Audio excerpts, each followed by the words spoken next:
সবাইকে নমস্কার বন্ধুরা। আজকে এসে গেছি ভয়ের ভাইব চ্যানেলে নতুন এক গল্প নিয়ে। তাহলে চলো শুরু করা যাক। আজকের গল্পের টাইটেলটা তো সবাই বুঝতেই পেরেছ, কালা জাদুর প্রতিদান। আজ রাতে সে ফেরত আসবে।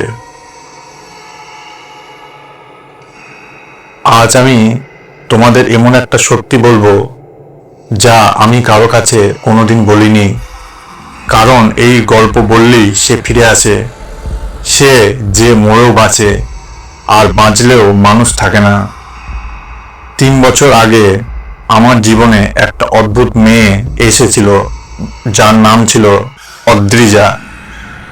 চোখ দুটো কুয়াশার মতো ফাঁকা, কথা বলে ধীরে, আর ঘুমোতেও যেত খুব কম। আমি তখন বুঝিনি সে মানুষ ছিল কিনা, কিন্তু একটা জিনিস বুঝেছিলাম, সে আমাকে পছন্দ করত, একটা অস্বাভাবিক, অদ্ভুত, চাপা ভালোবাসায়। কিন্তু তার ভালোবাসার পিছনে ছিল কালা জাদু। তখনও জানতাম না সে আমাকে ছাড়বে না, মৃত্যুর পরও না। এক রাতে আমাদের বাড়ির পেছনের ঘরে একটা পুরনো কালো বই পেয়েছিলাম। কাগজগুলোর গন্ধ যেন অনেক পুরনো কবর থেকে তোলা। বইয়ের প্রথম পাতায় লেখা, যাকে একবার ভালোবাসো তাকে মৃত্যুর পরও নিজের করে রাখো।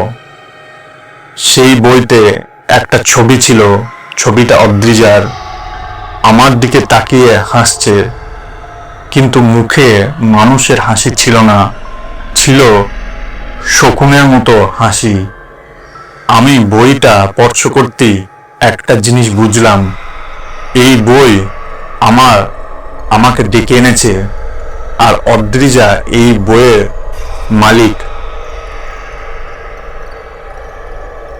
রাতে যে শব্দগুলো শুনতাম সেগুলো হলো বই দেখার পরের দিন থেকেই। রাত 12টার পর অদ্ভুত শব্দ শোনা যেত, ধীরে ধীরে দরজার ঠেলে খোলার শব্দ, মেয়ের মতো হাসি, কাঁচে নখ বোলানোর মতো শব্দ, আর সবচেয়ে ভয়ঙ্কর, আমার নিজের নাম ধীরে ধীরে বলা, অনির্বাণ, আমি ফিরে এসেছি। আমার পুরো শরীর জমে যেত। আমি জানতাম সে মারা গেছে, কিন্তু মারা গেলেও সে ফিরেছে। এবং ফোনের যে রেকর্ডিং, সে রাতে আমি মোবাইল রেখে ঘুমাইনি, রেকর্ডিং অন করে রেখেছিলাম, কারণ মনে হচ্ছিল আজ কিছু একটা হবে। সকালবেলা রেকর্ডিং চালাতেই গায়ের সব লোম খাড়া হয়ে গেল।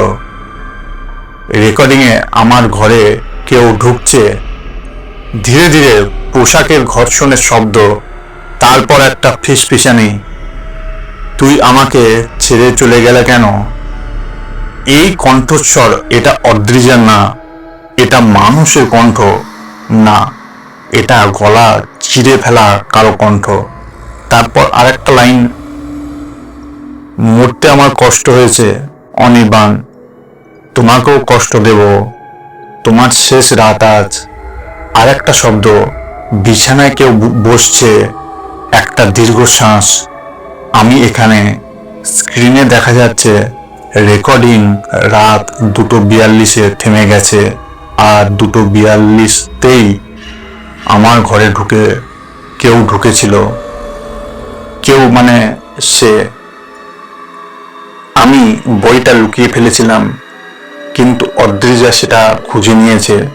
মৃত্যুর পরও হঠাৎ এক সন্ধ্যায় আমার ঘরের আলো নিজে নিজে নিভে গেল। অন্ধকারে দাঁড়িয়েছিল অদ্রিজা, তার মুখের অর্ধেক নেই, চোখ থেকে কালো পানি পড়ছে। ধীরে বলল, আমাকে শেষ রাতে ডাকলে কেন? তুমি তো আমাকে ভালোবাসোনি। ভালোবাসো, ভালোবাসা না করলে মরণে তোমাকে রাখবো। আমি দৌড়ে বাইরে যেতে চাইতেই দরজা নিজের থেকে বন্ধ হয়ে গেল। সে সামনে এসে বলল, আজ কালা জাদুর শেষ রাত, যেদিন তোমাকে আমার মতো বানাবো। তার হাত আমার গলা স্পর্শ করতেই ঠান্ডা বরফের মতো লাগছিল। আমি নিঃশ্বাস নিতে পারছিলাম না। ঠিক তখন আমার মেঝেতে থাকা কালো বইটা নিজের থেকে খুলে গেল। পাতাগুলো উড়ে একটা দাগে এসে থামলো। যাকে ফিরে পাবে তাকে হারাতে পারবে না। অদ্রিজা পরে বলল,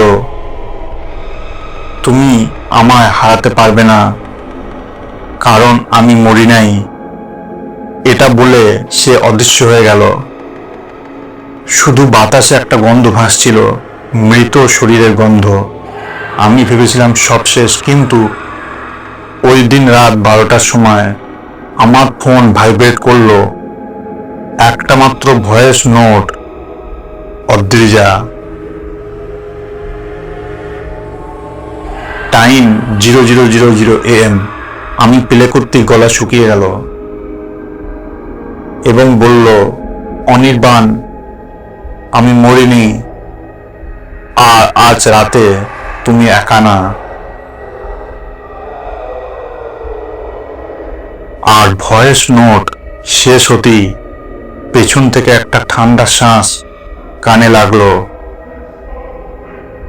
আমি এসেছি।